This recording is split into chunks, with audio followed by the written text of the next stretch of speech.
Pretty cool, huh? Your Eachine hit and miss engine. What's up everyone, Steve here again from RC Tanks and Trucks 24/7. If you're new to the channel, please consider subscribing. There's heaps of cool content just like this. Okay, what we have here is a hit and miss engine. Now these are from the manufacturer Eachine. Here we have the older model. This is the Eachine ET1 I believe, the M90, and here is a new one, ET7, the M94. Now hit and miss engines have been around for a long time, mainly used for machinery.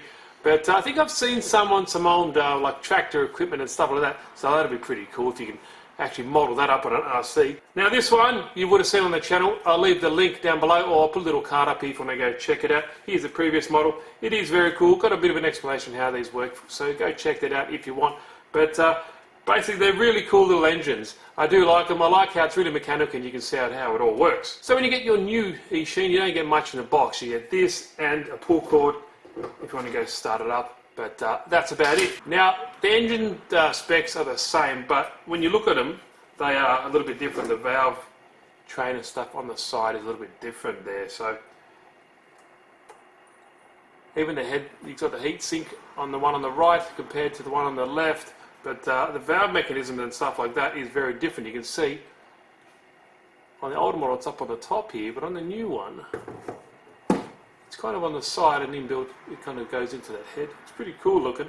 I'm not an expert on hit and miss engines, I just know they're freaking cool. So basically this is a 4-stroke engine, and your fuel you use for this is, it says 95 octane, or I just been using Zippo lighter fuel. That's pretty simple. You can get it from any like tobacconist. Now, hit and miss engines don't continuously fire. They have a governing system that allows it to coast and fire again depending on the load, and that governing system is just here.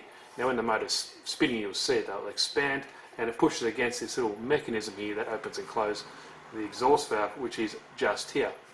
Now when it's going you'll see it, but like this it's locked up. For the exhaust valve I believe is open, it'll just coast like that. Closed, it has compression.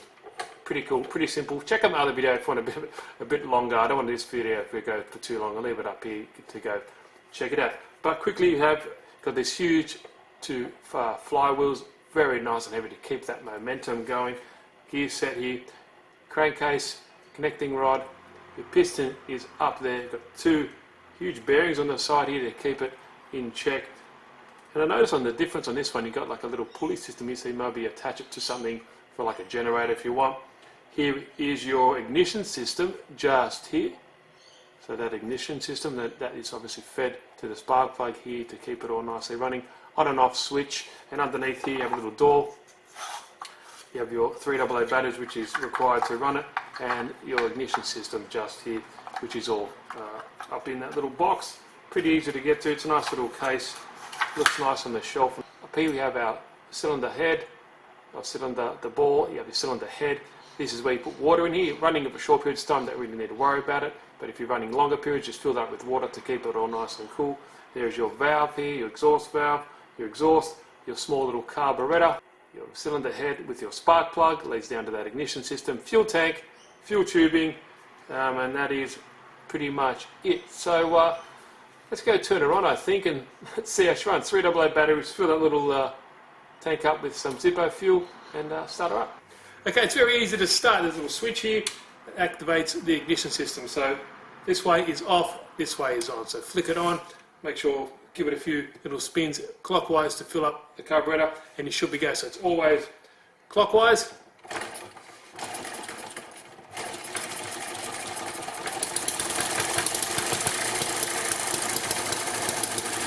There we go. Runs really nice. Got the exhaust here. There's a little exhaust valve opening and closing. And it spins really cool.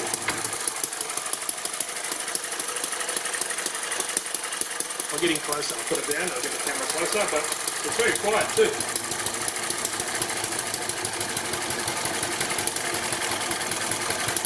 You can see here the oven opening and closing. I'll clamber down on the table. I'll give you a closer look.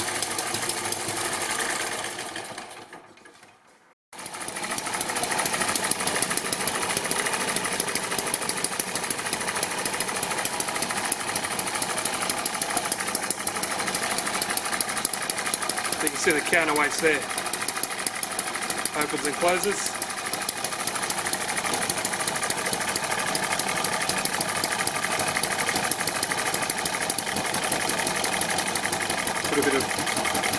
Put a bit of resistance on the flywheels. You can just see there.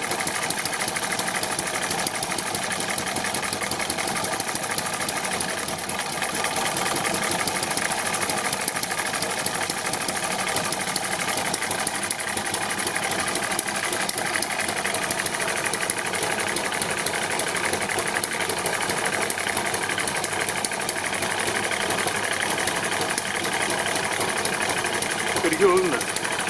I like how it's all open, you can see everything. And you can use, 3-in-1 oil to lubricate some of these parts every now and then.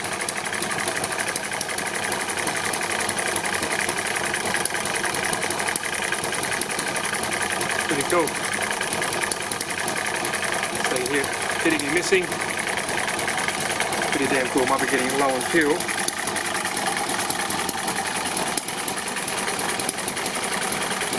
Pretty cool. Yeah, it's getting loads of air bubble in there. You can always adjust some of the settings here on the needle, but there we go. What do you guys reckon? If you're interested in the in this engine, links are down below. Go check it out. Any questions? Please leave them down below. But I know some of you guys say you can remove one of these springs so you can open and close it a bit better. Not too sure. I haven't done that yet. I might try that out. But imagine this in some RC type of car. No, it's not RC, but it's bloody cool at the same time. So thanks, guys. Any questions, leave them down below. Might try this later on, give another test, but pretty damn cool, isn't it? Cheers, guys. Have a good one.